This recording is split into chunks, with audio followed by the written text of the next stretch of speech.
This is Patrick, the author of the blog playingpool.com and the book Playing Pool, the Missing Manual, in case that you know it. Welcome to my first Let's Play Pool video. In these videos I want to play matches against myself or drills or something, and then do a commentary later to explain what I did, what I've been thinking about the situation, why I'm shooting a certain shot like I do, and what else comes to my mind. In this video I played 9-ball against the Ghost, which means you break a 9-ball rack and then you get ball in hand. In this case you can also play it without ball in hand, but that's super difficult. So in my case I got ball in hand, and then you have to run out the rack. If you manage to do that, you get 1 point. If you don't, the Ghost gets 1 point, and then you play just a match. For example, here I played a race to 7. Yeah, so let's start the video. There we go. This is the first break. In case you wonder why you don't hear me shoot, it's because there was music playing in the background, and YouTube is very good in recognizing music, copyrighted music, and then it blocks the video. So I had to cut out all the background video, the background audio, and that actually gave me the idea of doing this commentary. So thank you, YouTube. And let's see how this works out. Okay, so my first break was pretty good. I mean, the wing ball goes down every time, but the position on the one was decent. But I have ball in hand, and I used it to get a little bit more angle on the one in order to get into this nice position zone for the 3. Now you see I want to get on top of the 4 and the left side of the 4 to make it in the side pocket. I'm using top right English here. Could have been a little bit more English, so that I didn't pass the 4 that closely. Now I have a little bit more angle on the 4 that I want, but I'm still alright.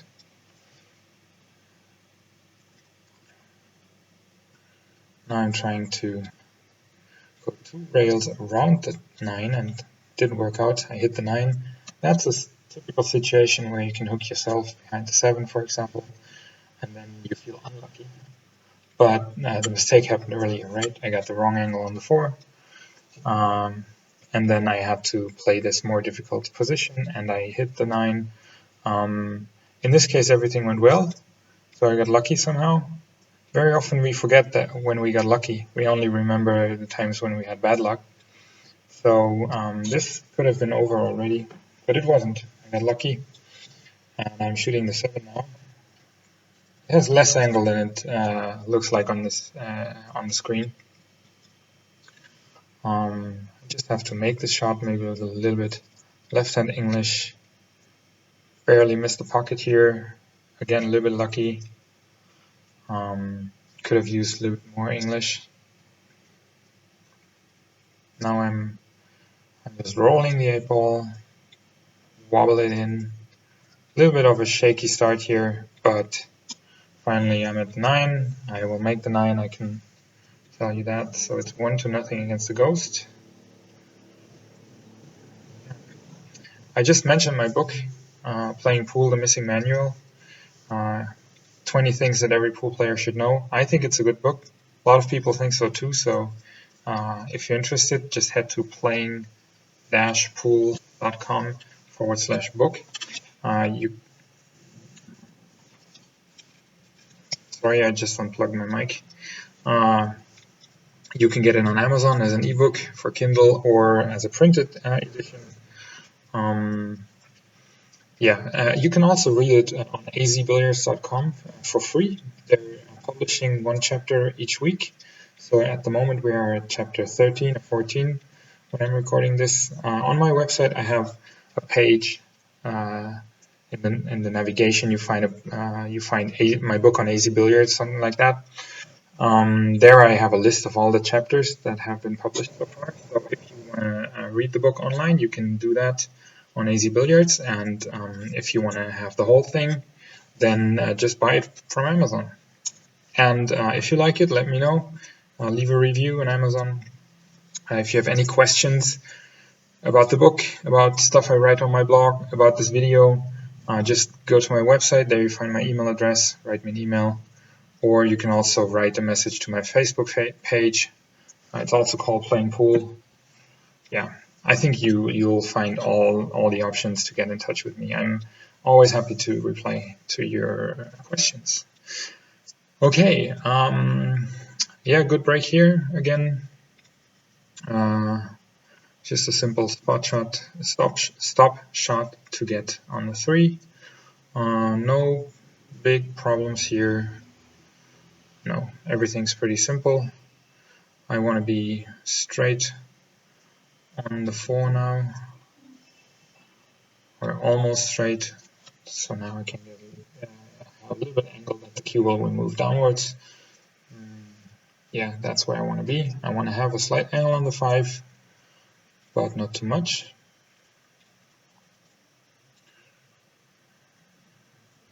Like that. Perfect. Now the 5 ball I played with top left English, and it's important for these shots that you play them very smoothly, because the cue ball has to follow before it hits the rail in order to make the left-hand English work at the rail. If you play the shot too hard, the cue ball will bounce off the 5 ball on the kiss shot line, and then it will end up maybe at the foot rail or somewhere. So you have to play these shots very smoothly. Now, I think on the 7 I wanted a little bit more angle than this, but I'm still good. I have to push it a little bit like that. The rails on a diamond table are pretty fast, so you can do a lot if you don't have enough angle.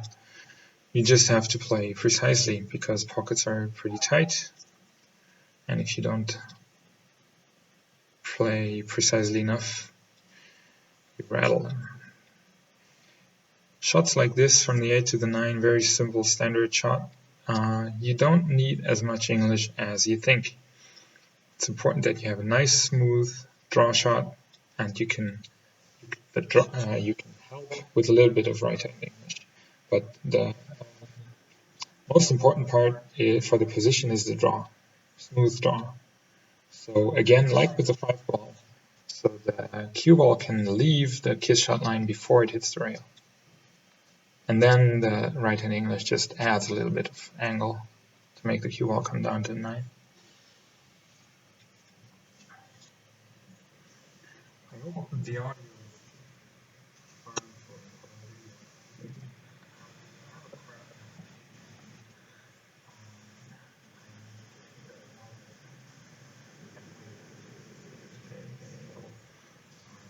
really trying to make this work.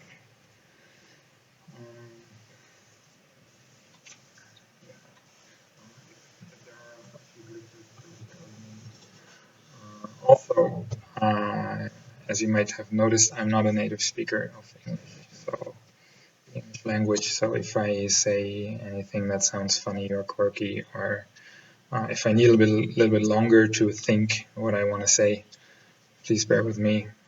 This is not my first language. All right, now I set up a nice angle on the 1. You saw where I want to go. I have a large position zone on the center of the table because I need some angle on the 2 to get to the 3. Otherwise, I could have also put it on the right side of the table, but then I would have maybe ended up with a straight shot, and I don't want that. So now, from the 2 to the 3, I just want to be almost straight on the 3.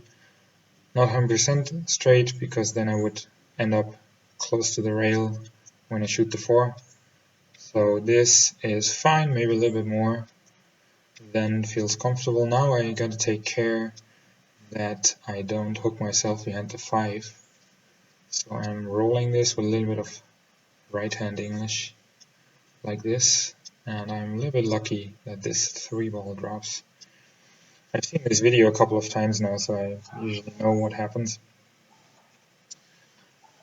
This is my second take on this English commentary, because in the first one I messed with the mic and there were holes in the commentary, not very nice. Okay, now 4-ball, 5-ball, stop shot, pretty easy. Now I'm playing a nice little draw shot, so I end up almost straight on the 6, like that. Now same thing, just maybe I want to draw the cue ball like 1 ball width to get a nice angle on the 8, but I don't want to have too much angle. Wouldn't be a problem, but yeah, like this.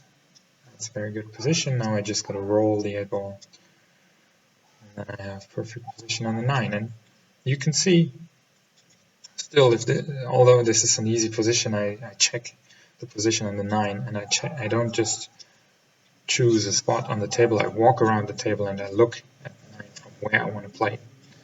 And that looks like a lot of effort. It is a lot of effort, but it's worth it. So try to incorporate that into your game, that you always walk around the table and look at the next position from where you want to see it, the next shot. Our brain works with images, so we gotta give our brain a lot of images, like visual information, what we want to have, what we want to see, what we want to make happen. So also when you're planning, okay, I want to go there and there and there, try to create a visual idea what's going to happen, like making a little short movie in your mind, what's going to happen, because that's something our brain can use to make our body make the shot. We don't work with verbal information, with the words. Images work way better. Okay. So it's 3-0 now. I'm doing pretty well here. No difficult layout yet. A little bit lucky in the first rack with 2 or 3 wobbling balls. Okay, and now looks more complicated than it is. I have ball in hand, so 1 ball is easy. I'm getting pretty creative here because I want to have a good position on the 2. And what I'm doing now is I'm just rolling the cue ball towards the 7, hitting the 7.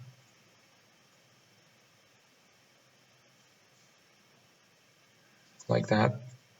So I get 2 things here. I get a perfect angle on the 2 to just float downwards to the 4. I'm checking if I can get there where I'm just pointing at, but that's too much work I have to do. And there's a nice gap between the 5 and the 9 where the cue ball just floats into the position zone, so that's what I'm going to do. But with this rolling the cue ball towards the 7, I got this nice position on the 2, and at the same time I opened up the 6 and the 7 a little bit so they're not so close together. From now on, everything looks pretty simple. Got a nice position on the 4 here. Now I'm gonna play that with top right English, or just not that much top, just right hand English, like that. A little bit faster than I wanted, so I got a little bit longer shot that I want. I want to get straight on the 6 now. I got a little bit of an angle to the 5 on the 5. You can't see that in the video, but you will see how the cue ball rolls. Yeah. Now I didn't draw that enough. Now I got a funny angle on the 6. I don't have enough to comfortably play a follow shot and let it bounce off the top rail and get position on the 7. But it's also not straight. So what I'm trying here is draw it back. Yeah. And that's where I wanted to be with the cue ball, but of course I wanted to make the 6. So that was just, I don't know, maybe I got too conscious here or something like that. But sometimes I miss shots. I'm not a pro. Even the pros miss shots. The difference between a pro and me, for example, is that pro players usually make one mistake and that's it. They lose maybe one rack with it. But they are very good in getting back into just playing their game. And me, sometimes I get put off by a mistake and it costs me another game and another game because I make more mistakes because I'm losing my concentration, my focus. And I can tell you that much that this is going to happen in this set big time.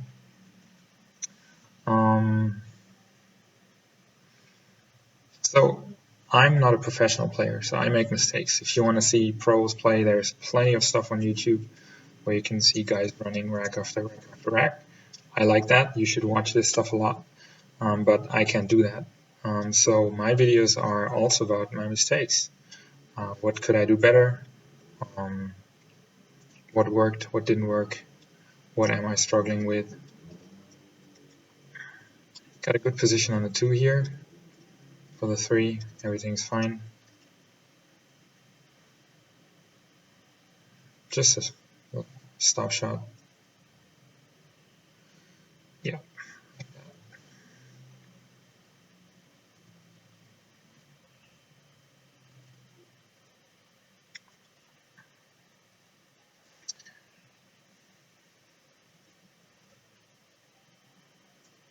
All right. Yeah, I got a nice angle on the 4 here. I think I'm gonna just play a follow shot, then come off the bottom rail and get like almost straight on the 5. A little bit of right-hand English here, I think. Yes. Just to make sure that I don't end up near to the side rail. Looks very good here. Yeah, I want quite some angle on the 6. Don't want to get too straight on the 6. And that was not enough. I think I remember, yeah, this is not the amount of angle I wanted to have. So now I gotta push it, I'm gonna play it hard. In order to get enough power out of the rail, and I missed the 6. Again the 6. And 2 times, well, it was not super difficult. There was no pressure at all, nothing difficult. It was just little details, and then not being satisfied with the position. Maybe sometimes I'm too hard on myself when I don't play the position I wanted. And I guess maybe you know that too. You don't make the position you wanted to get. It's still a good position, but you're still thinking about, that's not where I wanted to go. And then maybe you get nervous about a more difficult shot that you wanted to have, and then you're not focused, and then you miss the shot. That's what happened to me twice here. Both shots that I missed that were not difficult, but they were different than what I expected. And maybe I need to take a little bit more time here, step off the table, have a sip of water or something, just to deal with the fact that it's not perfect, but I'm still alive. And if my opponent gave me that position, I would take it. Thank you. Yeah, very interesting. So many things are just about focus and attitude and being present in the moment where you shoot the ball. Nothing else matters, actually. So it's 3-2 instead of 4-1 or 5-0. I'm a little bit angry already. And look at this, baby. Yes. Terrible, terrible shot. But even worse is what's happening now. I'm not even trying the shot. So it's kind of embarrassing to see myself do this, because I mean, of course, it was pretty unlikely that I would get anything out of the situation, but at least I have to try. I have nothing to lose by trying. Just racking again without even trying to kick this shot or jump this shot is terrible. So you can see how annoyed I was already at this point. It's 3-3 in a race to 7. And yeah, that happens. It's really interesting. So let's see where this goes with this kind of mindset.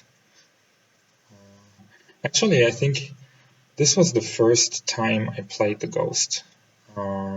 Before I did similar practice games, but I never played the Ghost in this kind of format, and I was inspired by the AZ Billiards forum Ghost challenge. There's a thread on AZ Billiards where it's about playing 9-ball against the Ghost, and I expected myself to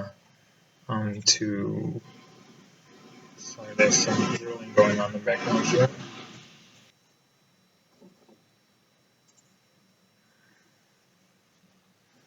Okay, so let's see where this goes.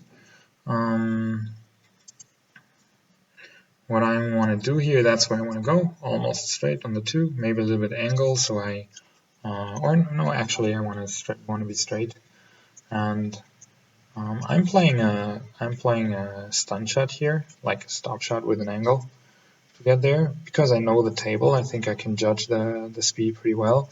Maybe a better option would have been to, because I had ball in hand, to play a follow shot and go over the top rail, because then I would have not crossed the position zone, which is like a little, it's a rectangle, but I would have rolled into it. But everything went well here, and I'm perfect on the 3. Now, this is not super easy, because now either if I had a little angle on the 3, so the cue ball floats a little bit to the bottom, I could play a position being straight on the 4. But I think I have the wrong angle to do that, so now I need more angle on the 4, like that, to prevent the cue ball from hitting the 9. Now, if I only have a little bit of an angle, it would be difficult not to hit the 9 or to do anything with it. So now what I want to do is play it with bottom left, and then go 2 rails out to the 6, and didn't work out as I wanted. I had either not enough bottom or not enough left-hand English, so I hit the side rail when very high, almost scratched, hit the point of the side pocket. But I got lucky. I'm still alive. I can make the 6. It's got more angle than you can see here. That's the perspective is a little bit distorted. So this is thinner than it looks. You see how fast the cue ball is. And I try to make the shot with confidence, not to miss it again like I missed the other 6 balls. So as a result, I overhit it a little bit. So now I got a really difficult position, and I make a mistake here. I can tell you that I'm missing that 7 ball. The problem here is not that I missed this shot.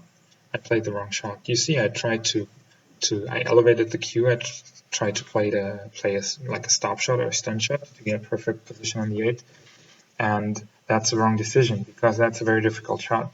So it would have been better to just make the 7 and let the cue ball roll, because the 8 ball was right in front of the pocket. I could have made it from almost everywhere in the table. So the mistake was not missing the 7 the way I played it, because that's a really difficult shot with a jacked up cue. I made the wrong decision here. And yeah, that cost me the rack. It's 3-4 now. Yeah, what I was saying when the background noise started, the AZ Billiards Ghost Challenge inspired me to do this. I expected myself to be really good. So my plan this afternoon when I recorded this video was to beat the Ghost like 7-2, 7-3, something like that. So, and then I started and I was leading 3-0. And then when I lost the first, the second, the third game, I really got annoyed. And now look at this, baby. Yeah. Now I'm really pissed. Because that was the second time that I made a terrible mistake with ball in hand. So you can see how much I am out of focus here. I expected myself to beat the Ghost 7-3 or something, and now I'm down 3-5. And now I really feel the pressure, and I'm pretty sure you guys know this pressure when you're up against a weaker opponent in a league match or in a tournament or in a money match. When you think the others expect me to win, when you expect you to win, even when your opponent maybe expects you to win because he knows that you're the better player. And then you're just making mistakes, and in 9-ball sometimes 9-ball can be really hard. You make 1-2 easy mistakes, your opponent can run a couple of balls and suddenly you're down, or maybe there's a handicap or something. So you're not winning as you expected to win, and now I really got pressure. And then what happens then is what happens now. I get a really difficult situation because the 2 and the 9 are tied up, and now this is a rack that you can always lose. This is something nobody, or I wouldn't expect myself to run out, because now I gotta make this 1 ball and open up the cluster and get position on the 2, which is like a gamble, and I missed the 2. Now I can try half-heartedly. I'm trying to bank the 2, but I miss it by a mile. So this is not a problem to lose this rack because it was just unlucky and there was a difficult situation. That can always happen, but it shows how much it hurts when you don't make the easy racks, when you make simple mistakes where you just give away a rack that was wide open.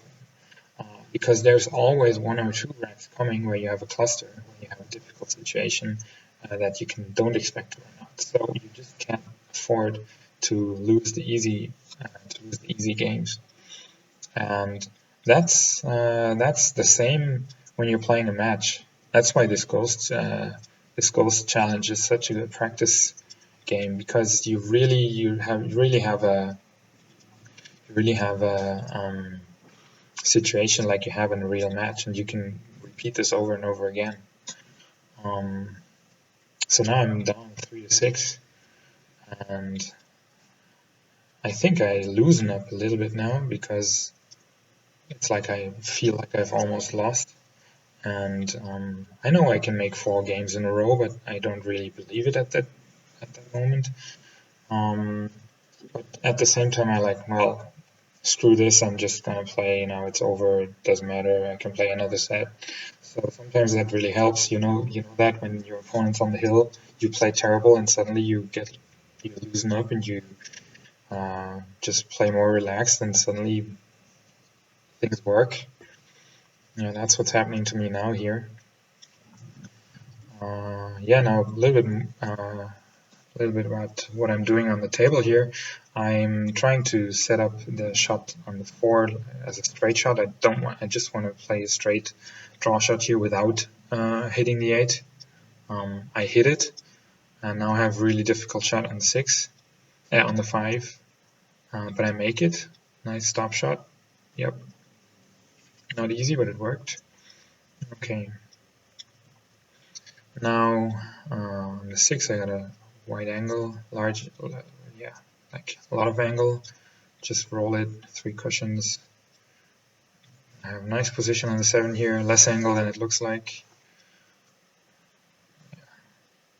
Just roll it. Okay, there was more angle than I thought. Okay, and now, since I don't have that much of an angle, I only use the top rail with a little bit of right hand English, so I don't end up next to the side rail. If I had more angle on the 8, I would have played it 2 rails, maybe. Okay, there we go. I get 1 more rack, it's 46. Still alive. Let's see what I can do here. As I said before, if you like this stuff, check out my blog, check out my book. You can also subscribe to my newsletter so you will never miss when I post a new blog post or when I do a new video like this. I don't spam you. I just send you my blog posts and maybe an interesting offer like coachings or something like that. I won't give your email address to anybody else. It's just me posting to you. So, and you can always cancel if you don't like what I sent to you. So head to my website, playingpool.com, and subscribe to my newsletter. Okay, another scratch here. I didn't mention that before. In this game, I don't really focus on the break. So also break fouls are all right. If you play this on the advanced level, on the pro level, like where you don't have ball in hand, I would also count this as a lost game. But in this case, on my level, I think it's all right. Yeah, that looks pretty good. Now I'm gonna play a 2-rail position on the 3, I think, bottom right, like that. Very nice. So again, I'm not crossing the position zone to the 3, but I'm running into it. So the speed is not, I have more tolerance for the speed of the shot. The angle on the 3 doesn't change. Just rolling. And now a little bit of rolling again. Looks pretty easy. Most difficult shot here will be the position from the 6 to the 8. I got a nice angle on the 5. Now I also need some angle on the 6. I don't want to be too straight on the 6 in order to get to the 8. So you're always planning at least 3 shots ahead, 3 balls ahead. Angles are very important. Now I want to be straight on the 8. But even if I don't get straight, should be alright. Yeah. Hit that a little bit thin, almost wobbled in the pocket, and that's why I overrun my position a little bit.